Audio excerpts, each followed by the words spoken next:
मैं नीरज संसनवाल आज आपके समक्ष मातृभूमि कविता लेकर प्रस्तुत हुई हूँ, जो हमारी पाठ्य पुस्तक परिवेश से ली गई है, जिसके कवि पंडित सोहनलाल द्विवेदी जी हैं, जिन्होंने इस कविता में मातृभूमि की सुंदर छटा का वर्णन किया है। कवि को अपनी मातृभूमि पर गर्व है।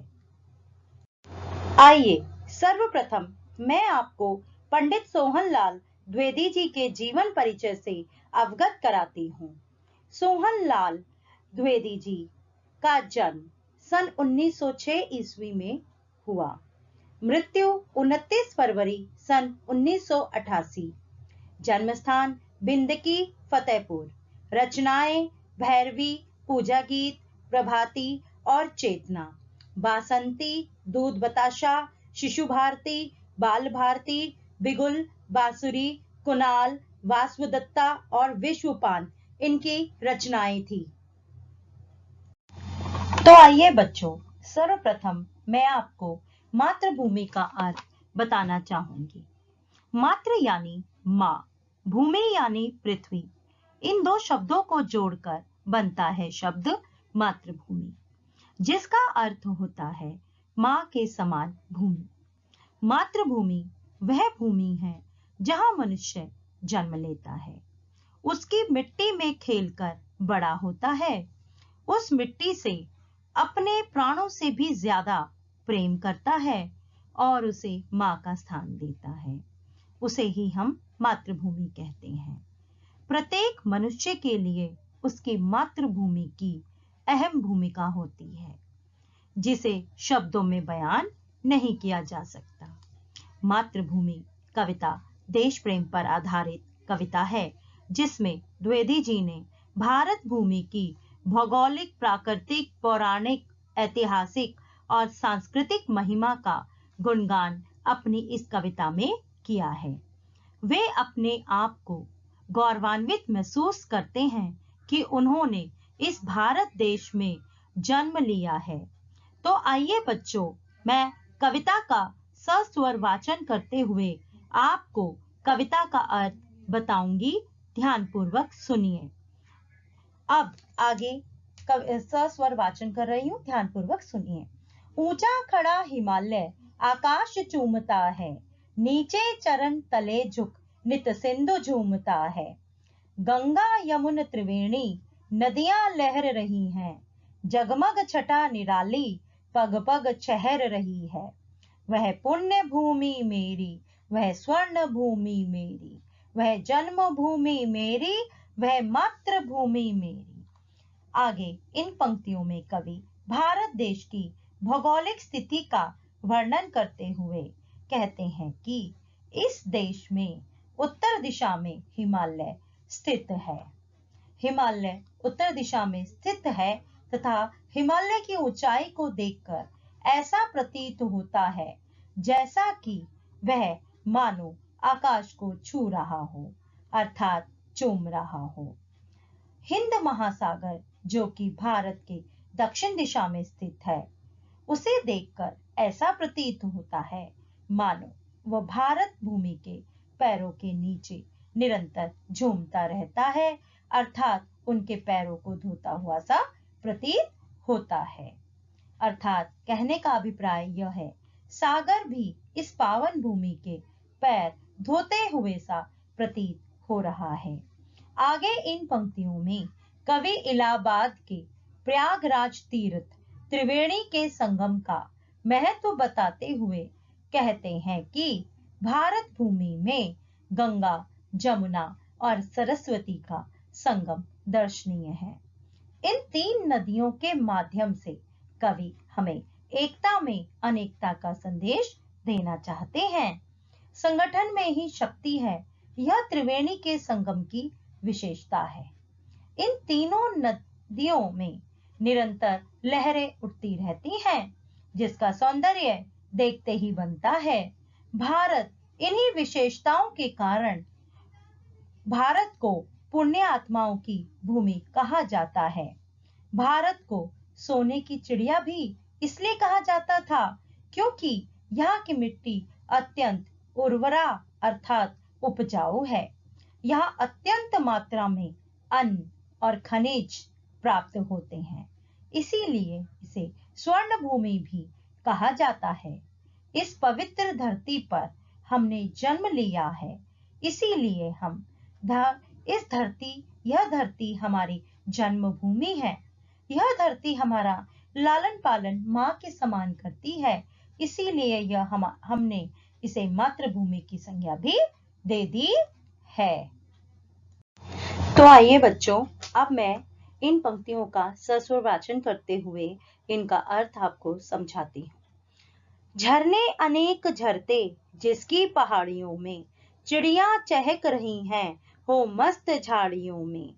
अमराइयां घनी हैं कोयल पुकारती है, बहती मलय पवन है तन मन सवारती है।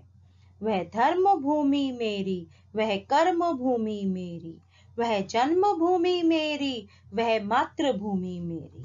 आगे कवि इन पंक्तियों के माध्यम से भारत भूमि की प्राकृतिक विभिन्नताओं की ओर संकेत करते हुए कहते हैं कि भारतवर्ष की पहाड़ियों से अनेक झरने निकलते रहते हैं। वहां की झाड़ियों में चिड़ियों की चहचहाहट से पहाड़ सुशोभित हो रहे हैं, अर्थात चिड़ियों की चहचहाने की ध्वनि चारों ओर सुनाई दे रही है। वसंत ऋतु का आगमन मैदानी क्षेत्र में होने के कारण जगह जगह आम के घने बागों में हो चुका है। आम की नए मंजीरों वाले बागों में कोयल की कुहू कुहू की ध्वनि गुंजायमान हो रही है। बागों की इस आभा को देखकर मन को शीतलता का अनुभव होता है। मन को शीतलता का अनुभव होता है। छात्रों मलय का अर्थ होता है चंदन। दक्षिण के मलय जंगलों अर्थात चंदन के जंगलों से बहती हुई सुगंधित पवन मेरे तन मन को हर्षित कर देती है। जैसा कि आप सब जानते हैं कि हमारा भारतवर्ष अपने धर्म भूमि के लिए प्रसिद्ध है। यह धर्म प्रधान देश है। करोड़ों लाखों लोगों की धर्म के प्रति गहरी आस्था है। यहाँ का प्रत्येक मनुष्य अपने धर्म से प्रेम करता है, इसीलिए इसे धर्म भूमि भी कहा जाता है। इस भारतवर्ष में लोग कर्मशील हैं। लोगों को काम करने की प्रेरणा दी जाती है, इसीलिए इसे कर्म भूमि भी कहा जाता है। यहाँ जन्म लेने के कारण इसे जन्मभूमि कहा जाता है। माँ की तरह यह इस देश की भूमि हमारा लालन पालन करती है, इसीलिए इसे मातृभूमि भी कहा जाता है।